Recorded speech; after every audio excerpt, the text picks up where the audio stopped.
Welcome to a new episode. Thank you for joining in today. If this is your first time, please do consider subscribing to our channel. And if you've already subscribed, thank you. And do turn the notifications on so that you can get alerts of our upcoming episodes.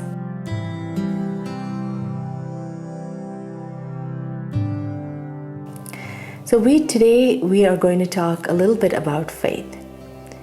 Who here has prayed to increase faith? I know I have. I've prayed a lot of times, Lord, increase my faith. But what if I tell you that we're kind of going about it wrong? You see, Romans 12:3 says that God has given to every man the measure of faith.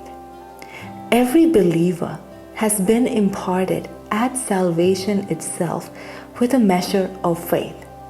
So we don't have to make those prayers to God to say to increase our faith. We don't have to strive for it. It is something that has already been given to us at our born again experience.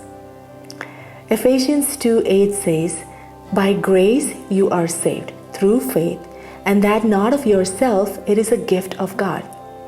So the faith through which we have been saved has been given to us as a gift by God. Now, if this faith is not something that we had to conjure up or manufacture, whose faith is this? It's not ours. Whose faith is this? Galatians 2:20 says, "I am crucified with Christ. Nevertheless I live. Yet not I, but Christ lives in me. And the life which I now live in the flesh, I live by the faith of the Son of God." So we find out that the faith that we have been given at salvation is the faith of the Son of God. Take a moment and digest this. It's amazing that God has given us His faith. It's not our own faith, and that's a gift. So what do we do with this gift? 2 Thessalonians 1:3 says, "We ought to always thank God for you, brothers and sisters, and rightly so, because your faith is growing more and more." You see, we have to ensure that this measure of faith that we have been given has to grow exceedingly. We have to take the responsibility to develop our faith. So how do we go about doing that? First of all, we increase this measure of faith given to us by feeding on the Word. You see, it's said in the Word, faith comes by hearing, and hearing by the Word of God. As we keep reading the Word, we actually stir up hope in our minds. And as we continue to meditate on the Word, so that's key. It's not just reading the Word, because that gives us hope.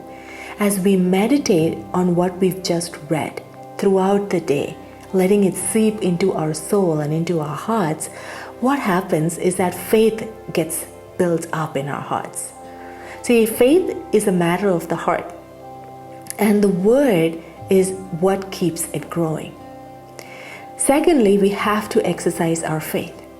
2 Peter 1:5 says, "Employ every effort to develop your faith." We need to use our faith. It's just like having a muscle. Just because you have a muscle doesn't mean that it's going to be strong unless you develop it, unless you lift weights, right? So that's the same thing with faith. Having faith will not do us any good. We've got to make our faith active, because inactive faith is dead. Jude 1:20 says, "But you, dear friends, by building yourselves up in your most holy faith." We clearly see that we have to build our faith. And unless we put an effort to exercise the faith that we have been given, it will not grow. So use your faith. If you have faith for small things, use your faith for small things. And then you will get to a point where you can use your faith for bigger things, where you can believe God for bigger things. But start somewhere. Don't say that just because I cannot believe for bigger things, I'm not going to try at all. Try with the smaller things, and then you will get the ability to believe for greater things. The next way how faith increases is as God reveals Himself to us. And how does God reveal Himself to us? It is when we are in fellowship with Him. So as we become more aware of the nature and character of God, our faith increases. It is living by experience. See, when do we have faith in something? It's when we have experienced it and we can vouch for it, right? That's the same thing with our faith. And as we abide in Him, this fruit of faith, we get. So when Satan comes against us with distractions and hardships, and when you find that, warfare increases, what do? In Ephesians 6, it tells us to take up the shield of faith. There is an action here that we are to do. We have to take up the shield of faith. That's our work. And when the enemy tries to throw that fiery darts at us to distract us, we use the faith of the Son of God as a shield.